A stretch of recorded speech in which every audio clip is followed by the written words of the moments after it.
사건 속 비하인드를 파헤쳐보는 시간 더티 머니. 이거 이거 제가 하시네요. 까먹었네요. 제가 일부러 이거 얘기 안 하고 들어갔거든요. 제가 까먹었습니다. 예. 자, 다시 한번 가시죠. 예. 알겠습니다. 자, 사건 속 비하인드를 파헤쳐보는 시간 더티 머니. 자, 버티머니 벌써 네. 4회차가 됐습니다. 그렇습니다. 4회차가 됐는데 이제 바로 지난주에 더티머니 1회 방송이 유튜브 올라갔거든요. 네네. 보셨어요? 네. 저도 뭐 챙겨서 봤죠. 이거 댓글에 아마 이제 위에 링크 뜨지 않아요? 유튜브 이런 거 보면은 위에 링크 뜰 텐데 댓글에 죄다 변호사님 얘기밖에 없습니다. 변호사님 잘생겼다. 변호사님 잘생겼다. 와, 이렇게 저렇게 잘생겼는데 말도 잘하지? 이런 댓글이 있었는데 마음이 좀 아프더라고요.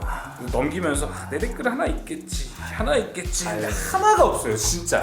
상당히 좀 자존심이 상하고. 아유, 아닙니다. 네. 저도 한번 댓글 부대들 제 화력을 한번 쏟아 부어보겠습니다. 네.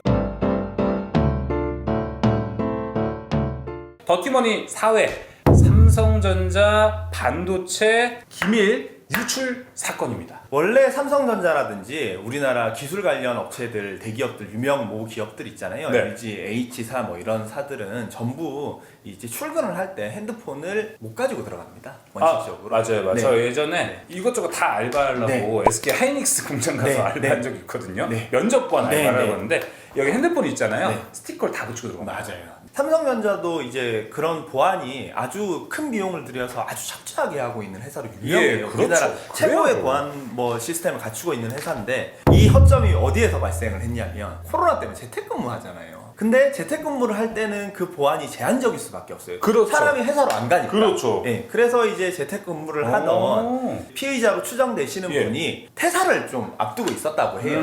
퇴사 직전에 재택근무를 하다가 회사의 기밀 보안 서류들을 네. 지금 현재는 근무 중이니까 다 접근할 수 있잖아요.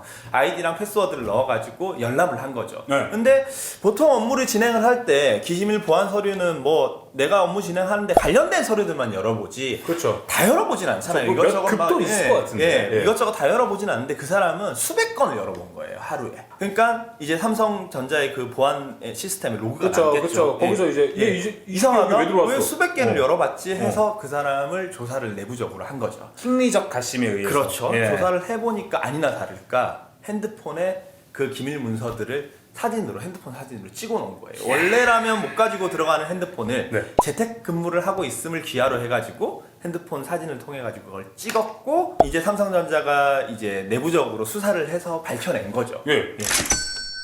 유출이 된 걸 막은 거예요? 아니면 유출되고 있는 걸 막은 거예요? 아니면 유출된 거를 정황을 포착한 거예요? 일단 이게 일반인이 생각을 하면 이게 내가 찍어서 다른 제3자한테 이렇게 정보를 줘야 우리는 유출일 것 같잖아요. 법에서는 그런 의미로 보고 있는 법도 있지만 예. 그 단순히 찍기만 해도 문제가 되는 경우도 있어요. 그래서 찍은 거 사실 자체만으로도 유출로 볼 수도 있다. 유출을 하려고 한 사람은 네. 뭐 혐의가 안 정해졌다고 일단 말씀을 네, 해주셨잖아요. 맞습니다. 예. 그러면은 확정이 된다면 네. 어느 정도로 보시나요? 일단 혐의를 크게 제가 보기에는 한 4가지 정도로 뭐 대략적으로 볼 수 있을 것 같아요. 괘씸죄 이런 거 들어갈 것 같은데. 괘씸죄도 당연히 이제 나중에 판결을 받게 된다면 회사 차원에서. 괘씸죄도 있을 수 있고 이제 삼성전자 법무팀이 회사들 법무팀 중에서 가장 개셀 것 같은데. 변호사가 많고 가장 실력이 뛰어나고 우수한 사람들이 많습니다. 좀 가셔야 되는 거 아닙니까? 야, 생각 있어요? 뭐 뽑아만 주신다면 가겠지만 뭐 한번 적극적으로 한번 글쎄요. 해보세요.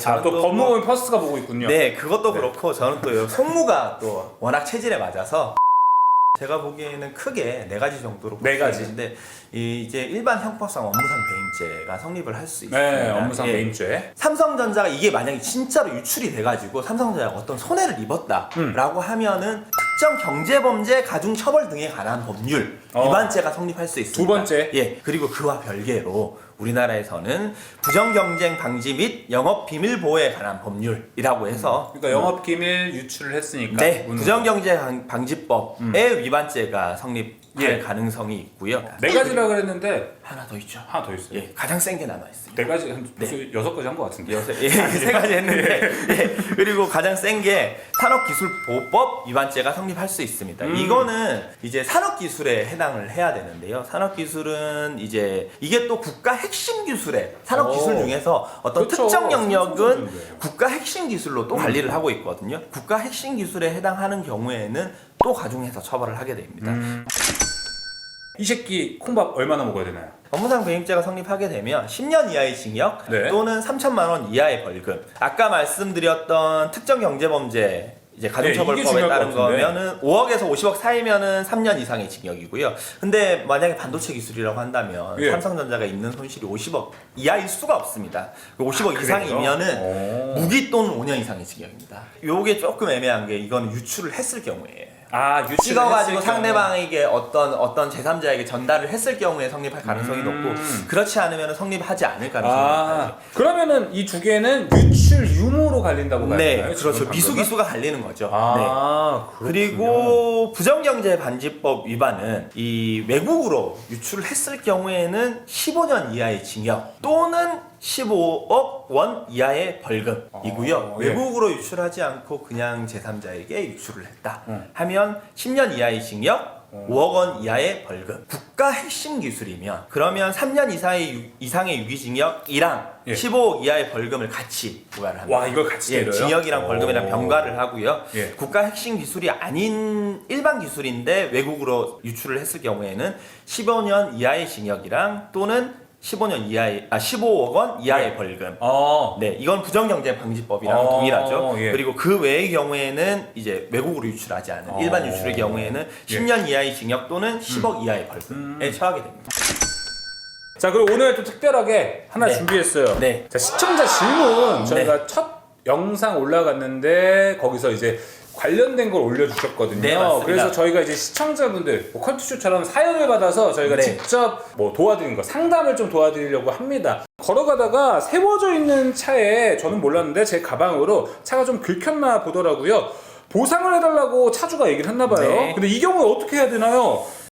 일단 뭐 사실관계를 분명히 해야 되는데요. 요즘은 근데 차에 블랙박스가 다 달려 있잖아요. 그것도 그래서 그렇죠. 그렇죠. 네, 제 차를 훼손하고 갔다고 하더라도 블랙박스 같은 게 없으면 누군지가 알 수가 없잖아요. 네. 근데 연락까지 받으신 거 보니 운전자가 타고 계실 때였거나 혹은 아니면 블랙박스를 통해 가지고 알게 됐거나인 것 같아요. 예. 그래서 이제 차를 이제 가방으로 끌은 게 확인이 된다. 내가 끌은 게 맞다. 무해준 초반님이 끌은 게 맞다. 거기에 분쟁의 소지가 없다라고 하면 이제 민사상에 불법 행위에 기한 손해배상 채권이 어떤 거예요? 그러니까 그게. 상대방에게 성립하게 됩니다. 그러니까 내가 끌었으니까 물려줘야 되는 건 거죠. 진짜요? 네, 수리비 상당액이 되겠죠. 야. 질문에 보니까 제가 보니까 이 그냥 억울하신 것 같아요, 예, 좀. 주차 구역이 아닌 불법 주차. 그러면 또 얘기가 달라지나요? 예, 불법 주차돼 있는 차를 내가 가다가 박았어요. 그러면은 불법 주차돼 있는 차로 과실이 잡힙니다. 10%에서 20% 정도 잡힙니다. 걷다 주차했으니까 내가 지나가다 긁힌 거지. 그죠. 이렇게 되는 거죠. 불법을 안 했다라면 사고가 안 냈을 테니까 그 차 대놓은 사람한 차주에게 피해자에게 과실이 10%에서 20% 정도가 잡히고요.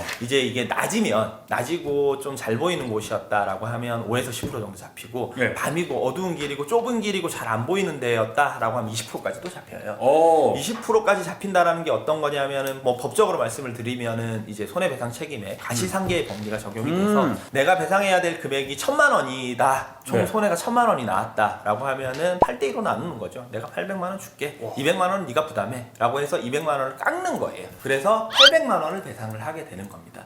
근데 이 사안과 같은 경우에는 사람이 이제 차를 일반적으로 회송을 한 건데 이게 아마 그대로 적용되지는 않을 거고 거의 유추 적용될 수 있을 것 같아요. 불법 주차라고 하고 골목길이고 좁고 뭐 밤이었고 이렇다고 한다면 10에서 20% 정도까지 감액을 요청을 할 수 있습니다. 감면 수준이구나. 예, 감액을 요청을 할 수 있을 것 같고 그래도 내가 실수로라고 해도 어쨌든 차를 내가 끌은 게 맞다고 한다면은 돈을 물려주기는 물려줘야 돼요. 그렇군요. 자, 이렇게 오늘 더티머니에서는요 삼성 반도체 기밀 유출 시도 사건이라고 하죠. 네, 모쪼록 유출이 안 됐으면 좋겠네요. 저도 꼭 그랬으면 좋겠습니다. 이렇게 삼성전자에 대해서도 이야기를 나눠봤고요. 자, 그럼 더티머니 오늘 촬영은 여기까지 하도록 하겠습니다. 오늘 말씀 감사합니다. 네, 감사합니다. 고생하셨습니다.